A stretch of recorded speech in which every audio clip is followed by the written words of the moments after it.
अस्सलाम वालेकुम, welcome to Miskin learning. इस वीडियो में हम कर रहे हैं the boy who broke the bank का लैंग्वेज स्टडी वर्कशॉप पार्ट 2। इसमें हम खास ध्यान देंगे एडजेक्टिव क्लॉज पर और टेंसेस पर। Let's get started. चलिए हम हमारा लैंग्वेज स्टडी स्टार्ट करते हैं। शुरू करेंगे इस जुमले के साथ, I know of a sweeper boy who is looking for work. Observe the underlined part of the sentence. इस जुमले में जिस पार्ट को अंडरलाइन किया गया है उसे आप गौर से देखिए। It tells us more about the sweeper boy. ये जो पार्ट है जिसे अंडरलाइन किया गया है वो हमें जो स्वीपर बॉय है यानी जो झाड़ू लगाने वाला लड़का है उसके बारे में ज्यादा जानकारी देता है।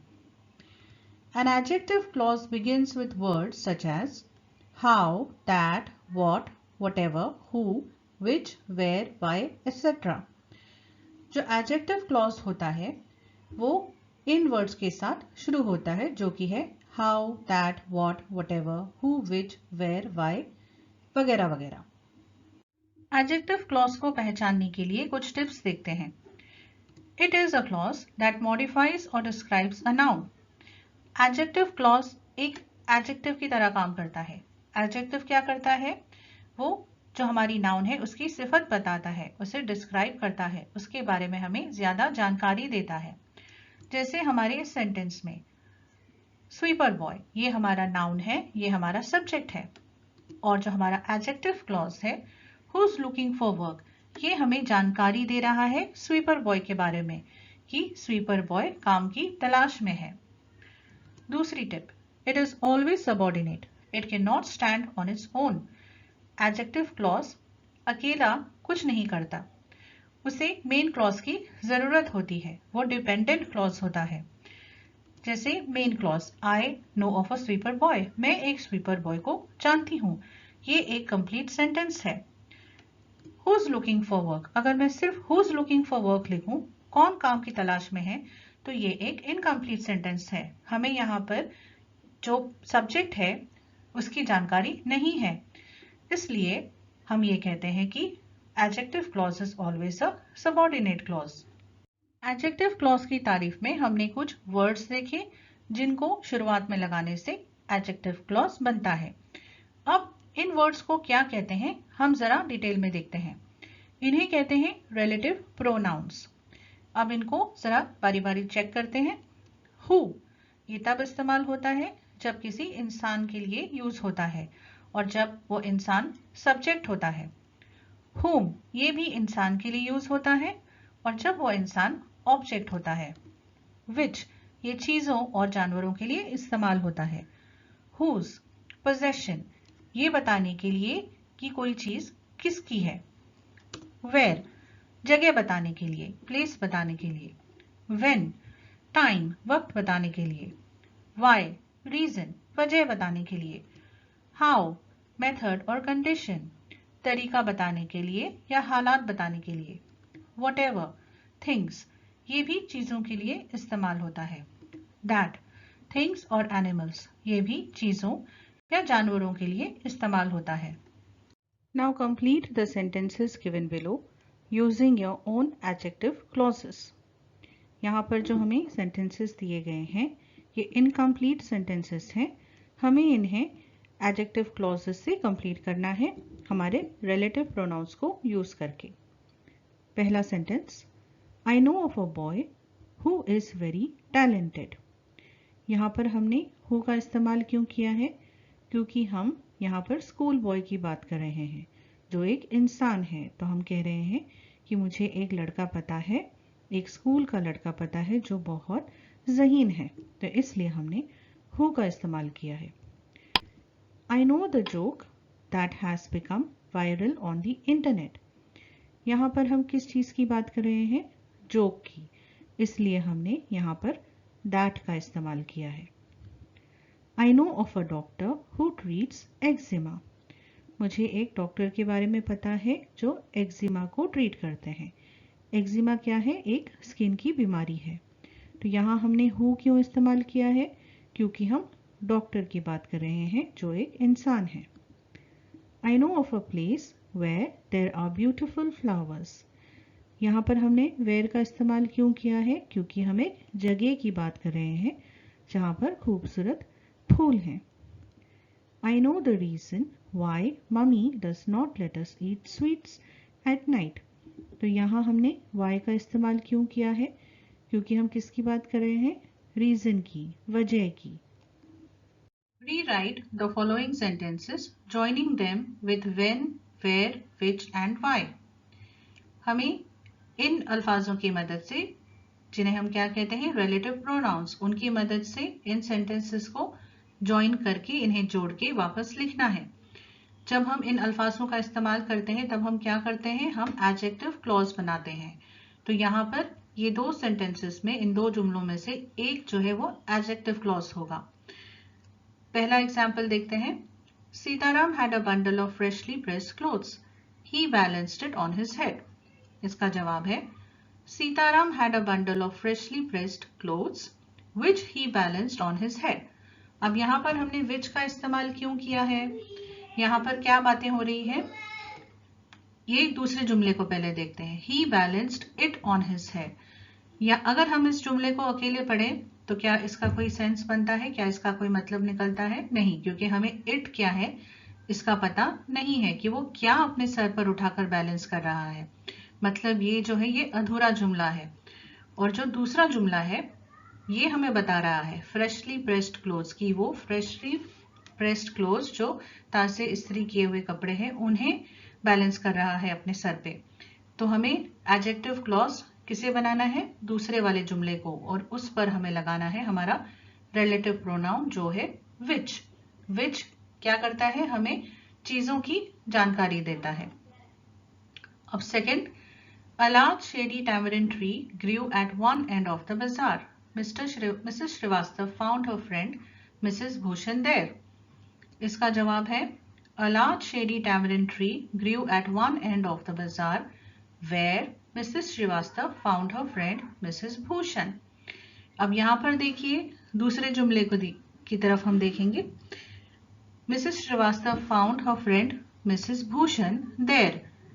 क्या ये जुमला आपको मुकम्मल लगता है? नहीं. सिर्फ there कहने से क्या आपको पता चलता है कि कहाँ मिली थी उन्हें मिसेस भूषण? नहीं. लेकिन इस जुमले में हमें पता चलता है कि a large shady tamarind tree, कि वहां पर वो खड़ी थी. और हम क्या बातें कर रहे हैं? हम जगह की बातें कर रहे हैं. इसलिए हमने कौन से वर्ड का इस्तेमाल किया है यहाँ पर? वेयर का. वेयर हमें क्या बताता है? जगह की इंफॉर्मेशन देता है. The People Nagar Bank has stopped paying employees. It is about to collapse. People Nagar Bank ने अपने मुलाजिमों को तनख्वाह देनी बंद कर दी है और उसका दिवालिया निकलने वाला है. अब इन दोनों सेंटेंसेस को हमें जॉइन करना है. Answer, people Nagar bank which is about to collapse has stopped paying its employees. हम विच का इस्तेमाल कब करते हैं? जब हम किसी चीज की बात करते हैं. यहाँ पर वो चीज कौन सी है? वो है बैंक. ये जो है हमारा मेन क्लॉज है. The people Nagar bank has stopped paying employees.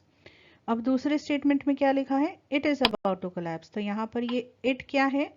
ये बैंक की बात कर रहा है. तो यहाँ पर हमने विच क्यों इस्तेमाल किया है? क्योंकि हम एक चीज की बात कर रहे हैं और यहाँ पर फिर इट की जगह हमने विच लगाकर दो स्टेटमेंट्स को जॉइन किया है. तो हमने स्टेटमेंट बनाया है कि people Nagar bank which is about to collapse has stopped paying its employees. की पीपल नगर बैंक जो गिरने वाली है उसने अपने एम्प्लॉयज को पैसा देना बंद कर दिया है. लेकिन जब हम वो स्टेटमेंट्स को अलग अलग पढ़ते हैं तब हमें ये भी तो जानकारी मिलती है कि पीपल नगर बैंक का दिवालिया निकलने वाला है, इसलिए उन्होंने अपने एम्प्लॉयज को तनख्वाह देनी बंद कर दी है. अब इस चीज को हम कैसे लिखेंगे? अब ये देखते हैं. और आप ये भी गौर करिए कि जो रिलेटिव प्रोनाउंस की हमें लिस्ट दी गई है यहाँ पर वाई का भी इस्तेमाल करने को कहा गया है. तो अब हम इसका इस्तेमाल कैसे करेंगे? People Nagar bank is about to collapse which is why it has stopped paying its employees. तो इस स्टेटमेंट का क्या मतलब है कि पीपल नगर बैंक गिरने वाली है जिसकी वजह से उन्होंने अपने मुलाजमों को पैसा देना बंद कर दिया है. यहाँ पर जो ये which is why है उसका मतलब है जिसकी वजह से। तो इस स्टेटमेंट में हमें विच और वाई दोनों का इस्तेमाल करना है। आप आपकी क्लास टीचर से पूछ सकते हैं कि कौन सा आंसर सही रहेगा। He had finished his work. He sat down on the highest step. उसने अपना काम खत्म कर लिया था और वो सबसे ऊपर वाली दहलीज पर जाकर बैठ गया। Answer, When he had finished his work, he sat down on the highest step. जो हमारे दोनों स्टेटमेंट्स हैं उसमें हमें काफ़ी इंफॉर्मेशन हासिल होती है कि किसने काम किया और उसने क्या किया। जैसे ये वाले स्टेटमेंट में हमें पता चलता है कि ही सैट डाउन, वो बैठ गया था सबसे ऊपर वाली दहलीज पर। ये एक कंप्लीट स्टेटमेंट है। और यहाँ पर he had finished his work, तो हमें ये पता चलता है कि उसने अपना काम खत्म कर लिया था। जो चीज़ मिसिंग है वो ये है कि उसने कब ये काम खत्म किया था, इसलिए हमने when का इस्तेमाल किया है कि when हमें बताता है कि जो एक्टिविटी है वो कब हुई थी। अब हम देखते हैं new topic, tense. Tense is the form of a verb which shows the time at which an action takes place. Tense verb का एक फॉर्म होता है जो हमें एक्शन होने का वक्त बताता है। एक्शन होने का यानी जब कोई अमल हो रहा होता है, कोई चीज़ हो रही होती है, उसके बारे में हमें बताता है कि ये किस वक्त हो रहा है। The past, she went. The past यानी जो हो चुका है, जो माजी में एक्टिविटी हो चुकी है। जैसे यहाँ पर मिसाल दी गई है she went, वो चली गई। The present, she goes. Present यानी जो अब हो रहा है, हाल की बात। she goes, वो जा रही है। And the future, she will go. और मुस्तकबिल में क्या होने वाला है, आगे क्या होने वाला है। Verb forms show both tense, past, present, future and aspect, perfect, progressive. Verb forms सिर्फ टेंस नहीं बताते, यानी टाइम नहीं बताते, बल्कि वो ये भी बताते हैं कि उसका पहलू क्या है। जैसे परफेक्ट यानी मुकम्मल और प्रोग्रेसिव यानी हाल जारी। इस चार्ट में देखिए, हर एक टेंस, चाहे वो प्रेजेंट हो, पास्ट हो या फ्यूचर हो, वो इन 4 पहलुओं में डिवाइडेड है, जो है सिंपल, प्रोग्रेसिव और कंटिन्यूअस, परफेक्ट और perfect progressive. The progressive continuous aspect is formed by using be plus we ing. Example, they are over going. The perfect aspect is formed by using have plus we ed or en. Example, they have or had gone. अब इन चीज़ों को हम detail में देखेंगे। To be यानी होना, जो किसी का हाल बताता है, इसे हम हेल्पिंग वर्ब भी कहते हैं। हेल्पिंग वर्ब क्या होते हैं, इसका एक वीडियो हमने बनाया है जिसका लिंक आपको डिस्क्रिप्शन में मिल जाएगा। टू बी हमें अलग अलग फॉर्म्स में मिलता है। जैसे प्रेजेंट टेंस में इसके अलग फॉर्म्स हैं और सब्जेक्ट के हिसाब से ये फॉर्म्स बदलते हैं। जैसे एम, आर, इज, और पास्ट टेंस में वॉज और वर। अब इस सेंटेंस को देखिए, दे आर गोइंग। यहाँ पर आर, ये हमारा बी का एक फॉर्म है।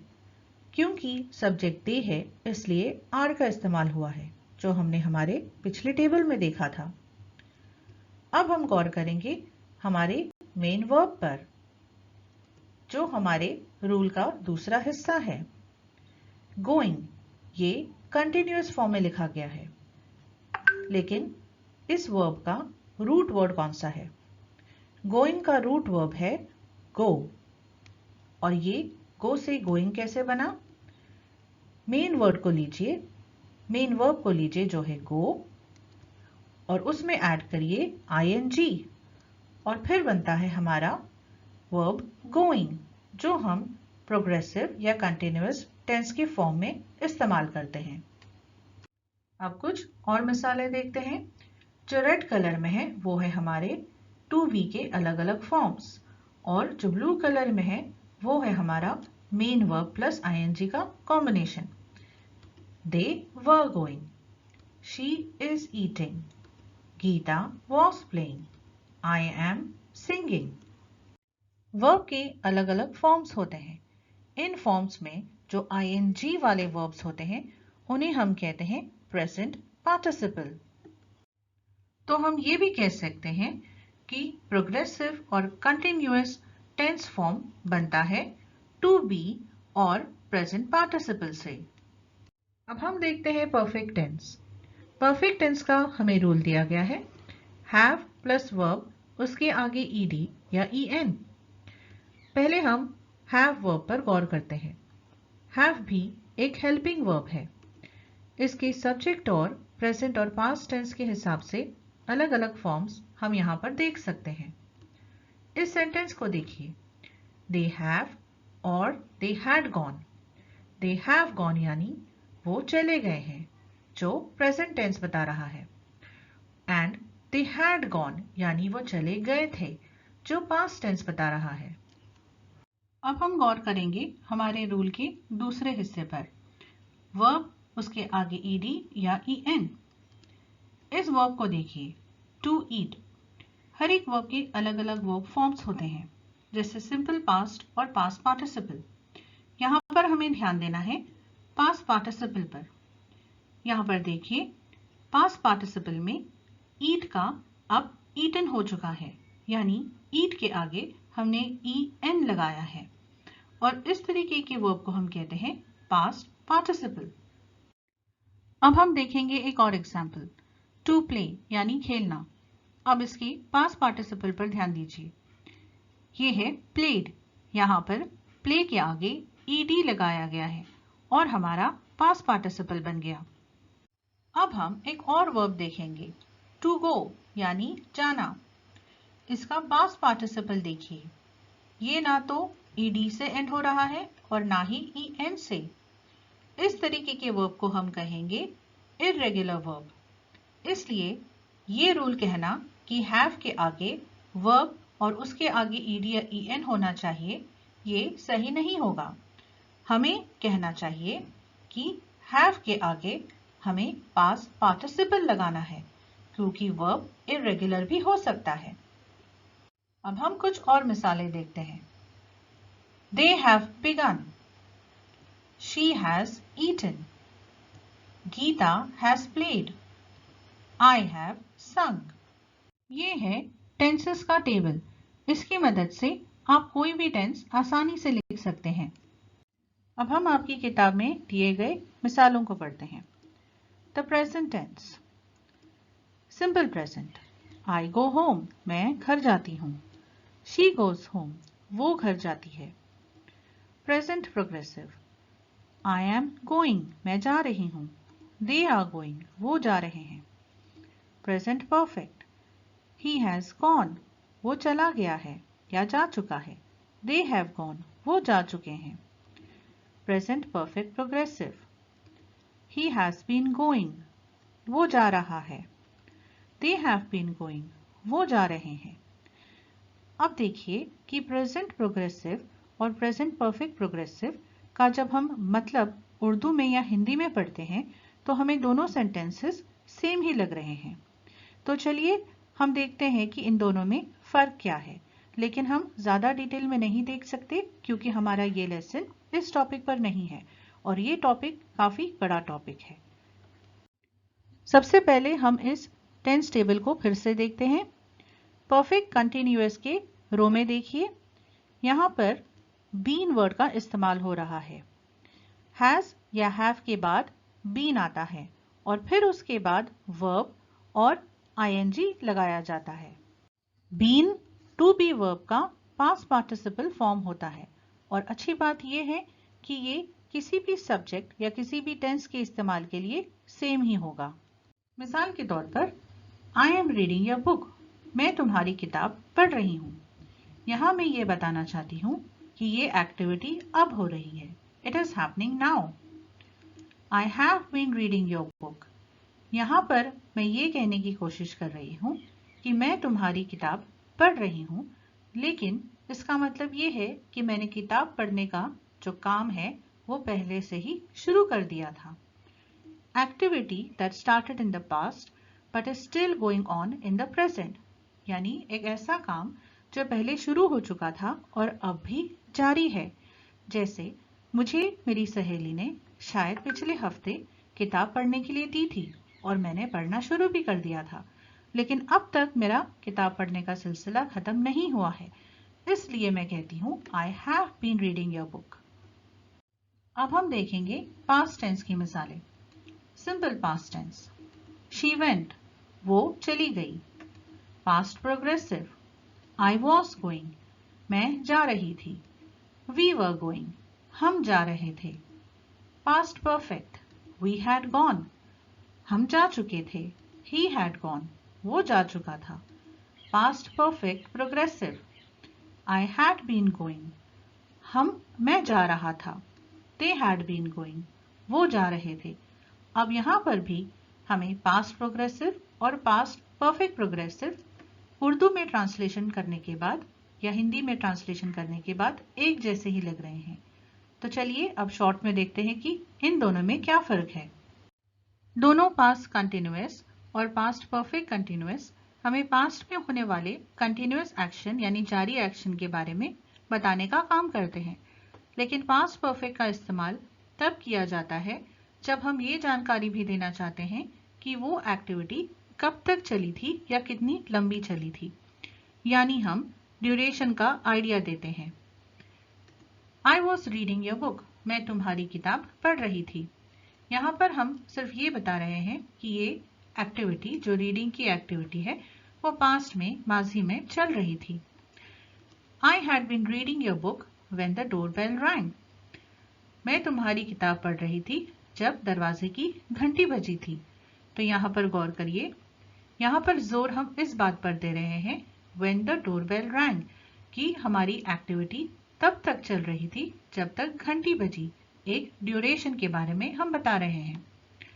They had been working in the hospital for the last 2 years. वो हॉस्पिटल में पिछले 2 साल से काम कर रहे थे। यहाँ पर जो जोर है वो for the last 2 years पर दिया जा रहा है कि वो उस हॉस्पिटल में काम कर रहे थे, लेकिन कब से कर रहे थे? For the last 2 years. तो जब हमें हमारे सेंटेंस में ड्यूरेशन पर ज्यादा जोर देना होता है तब हम पास्ट परफेक्ट कंटिन्यूअस का इस्तेमाल करते हैं। अब हम फ्यूचर टेंस की मिसालें पढ़ते हैं। Simple future, I will go, मैं जाऊंगी। यू विल गो, तुम जाओगे। Future progressive, we will be going, हम जाएंगे। शी विल बी गोइंग, वो जाएगी। Future perfect, he will have gone, वो जा चुका होगा। Future perfect progressive, I will have been going, मैं जा चुकी होंगी। They will have been going, वो जा चुके होंगे। अब यहाँ पर फ्यूचर प्रोग्रेसिव, फ्यूचर परफेक्ट और फ्यूचर परफेक्ट प्रोग्रेसिव ये तीनों ही काफी कंफ्यूजिंग लग रहे हैं, तो चलिए हम शॉर्ट में इनका भी डिफरेंस समझते हैं। I will be going to college next year, मैं अगले साल कॉलेज जाऊंगी। ये है फ्यूचर कंटिन्यूअस टेंस, यहाँ हम सिर्फ ये जानकारी दे रहे हैं कि अगले साल ऐसा हो सकता है। I will have gone to college next year. मैं अगले साल कॉलेज जा चुकी होंगी। ये है फ्यूचर परफेक्ट, यहाँ पर हम यकीन दिलाते हुए कह रहे हैं कि अगले साल तक मैं कॉलेज जा चुकी होंगी। By next July, I will have been going to college for 1 year. ये है फ्यूचर परफेक्ट कंटिन्यूअस, यहाँ हम ना सिर्फ ये कह रहे हैं कि मैं अगले साल कॉलेज जा चुकी होंगी, लेकिन हम एक ड्यूरेशन भी बता रहे हैं फॉर 1 ईयर, यानी हम एक वक्त का भी, टाइम का भी एक इंफॉर्मेशन दे रहे हैं कि कितने वक्त के लिए आप जा चुके होंगे। तो हम कह रहे हैं कि हम 1 साल के लिए जा चुके होंगे। तो इस टाइप के सेंटेंस में हम फ्यूचर परफेक्ट कंटिन्यूअस टेंस का इस्तेमाल करते हैं। इस लेसन में हमें सिर्फ 2 ही टॉपिक्स करने थे, जो था परफेक्ट टेंस और कंटिन्यूअस टेंस, लेकिन इसके अलावा हमने आपको दूसरे टेंसेस भी समझाने की कोशिश की है। इंशाअल्लाह हम और एक वीडियो बनाएंगे जिसमें हम टेंसेस को डिटेल में एक्सप्लेन करेंगे।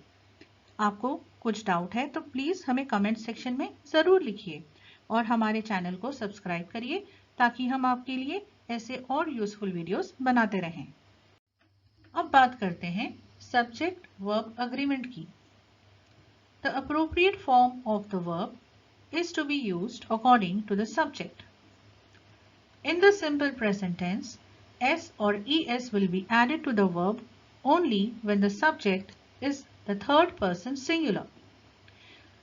अब हम देखेंगे कि सब्जेक्ट के हिसाब से वर्ब कैसे चेंज होता है। सिंपल प्रेजेंट टेंस में अगर थर्ड पर्सन सिंगुलर की बात हो रही हो तो वर्ब के आगे एस या es लगता है। जैसे I, me, you, they want a pen। तो अगर सब्जेक्ट I, me, you या they है तो हमारा जो वर्ब है वो उसके बेस फॉर्म में रहता है, उसके बुनियादी फॉर्म में रहता है। जैसे want, he और she wants a pen।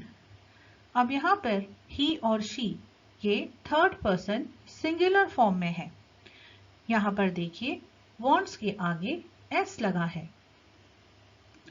He और she goes home in time। यहाँ पर goes जो हमारा वर्ब है उसका बुनियादी वर्ब है go और go के आगे यहाँ es लगा है। कुछ और मिसालें देखते हैं। जैसे वर्ब है to watch। जब he, she, it का इस्तेमाल होता है तब उसके आगे es लगता है। To eat यानी खाना। जब he, she और it का इस्तेमाल होता है तो eat के आगे s लगता है। Similarly, the form of the auxiliary verb will have to be used according to the subject in present progressive, past progressive, present perfect, etc. इसी तरह जो auxiliary verb है या helping verb है to be या to have वो subject के हिसाब से प्रोग्रेसिव या परफेक्ट टेंसेस में चेंज होते हैं। जैसे अब हम इन जुमलों को पढ़ते हैं। सबसे पहले हम टू बी के फॉर्म्स को देखेंगे। I am writing an essay, मैं एक ऐसे लिख रही हूँ। We are writing an essay, हम एक ऐसे लिख रहे हैं। ही और she is writing an essay, वो एक ऐसे लिख रहे हैं। यहाँ पर देखिए यू, वी, दे इन सब में आर का इस्तेमाल किया गया है, लेकिन ही, शी, इट में इज का इस्तेमाल किया गया है और सिर्फ आई है जहाँ पर एम का इस्तेमाल किया गया है।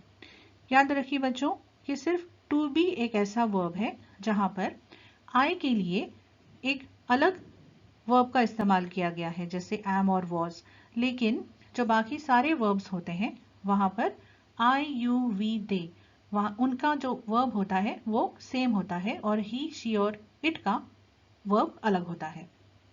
Next, I have written an essay, मैंने एक ऐसे लिखा है। ही और she has written an essay, उन्होंने एक ऐसे लिखा है। यहाँ पर आई, यू, वी, दे के लिए हैव का इस्तेमाल हुआ है और ही, शी, इट के लिए हैज का इस्तेमाल हुआ है। I was writing an essay, मैं एक ऐसे लिख रही थी। We were writing an essay, हम एक ऐसे लिख रहे थे। ये एग्जाम्पल देना भी जरूरी है। She was writing an essay, वो एक ऐसे लिख रही थी। तो जैसे हमने पहले देखा था कि टू बी ही एक ऐसा फॉर्म है जहां पर ही, शी, इट के अलावा आई भी अलग फॉर्म में आता है। इसी तरह इसका पास्ट टेंस भी ऐसा ही है। ही, शी, इट के लिए हमने वॉज का इस्तेमाल किया है। यू, वी, दे के लिए हमने वर का इस्तेमाल किया है, लेकिन यहाँ पर आई के लिए भी वॉज का इस्तेमाल होता है। Thank you for watching this video. अगर आपको वीडियो पसंद आया है तो प्लीज़ इसे लाइक करिए, अपने फ्रेंड्स के साथ शेयर करिए और हमारे चैनल को ऐसे और वीडियोस के लिए सब्सक्राइब करिए। एंड प्लीज़ आपके कीमती कमेंट्स हमें ज़रूर दीजिए।